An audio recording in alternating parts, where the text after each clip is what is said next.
स्कंदरिया का शहर अपनी अजमत के उरूज पर था। इसका मशहूर लाइट हाउस समंदर के किनारे बुलंद खड़ा था। बहेरा रोम की नीली वसत से जहाज़ों को महफूज बंदरगाह में लाता था। लेकिन ये स्कंदरिया का अजीम कुतुब खाना था जो हकीकत में शहर का दिल था, इल्म का मीनार और तालीम की पनाहगाह। इसके संगमरमर के बुलंद स्तूनों के नीचे हर कोने से लाई गई पाराने वक्तों की तहरीरें मौजूद थीं। यूनान, मिस्र, फारिस, हिंदुस्तान और दानिया के दूसरे हिस्सों से। लिएंडर एथेंस का एक नौजवान आलम कुछ साल पहले इस कुतुब खाने में आया था। उसकी ख्वाहिश थी कि वो इस वसी इल्म में गर्क हो जाए। इसे खास तौर पर कदीम मिस्री मतवन में दिलचस्पी थी, पुरअसरार, पेचीदा और वक्त के साथ गुमशुदा राजों से भरपूर। मशहूर फलसफी और रियाजी दान हिपैशिया की रहनुमाई में लिएंडर ने कदीम ज़बानों को समझना सीखा और गुमशुदा इल्म में खुद को गर्क किया। वो अक्सर कुतुब खाने के दालानों में घूमता, अपनी उंगलियों से सदियों के इल्म को महसूस करता। लेकिन शहर में बेचैनी बढ़ रही थी। रोमन सल्तनत, जो बहुत बड़ी थी, अंदरूनी तनाज़ात की वजह से बखर रही थी। मजहबी गिरोह आपस में टकरा रहे थे और ये अफवाहें फैल रही थीं कि कदीम इल्म को तबाह करने का खतरा सर पर मंडला रहा है। लिएंडर ने इन बातों को सुना, उलमा के खिलाफ बढ़ती हुई दुश्मनी को महसूस किया और कुतुब खाने के लिए खतरे का इदराक हुआ। लेकिन वो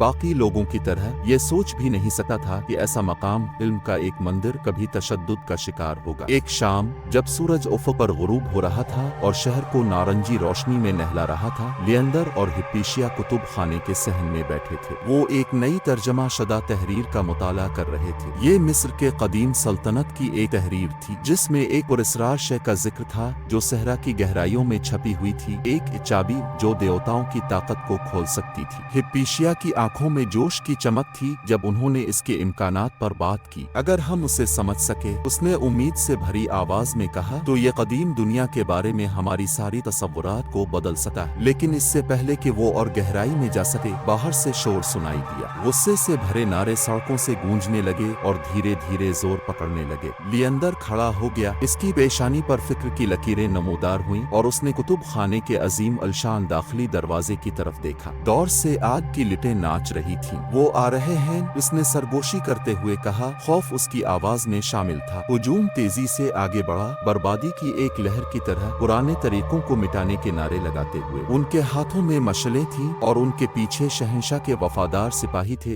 एक शहंशाह जिसने फैसला किया था कि स्कंदरिया के वसी बुत परस्त इल्म के खजाने मसीहियत के फरोग के लिए खतरा है। कुतुब खाने के अंदर अफरा तफरी फैल गई। उलमा जल्दी से जितना बचा सकते थे इसे बचाने लगे। तहरीरें जल्दी से जमा की गई।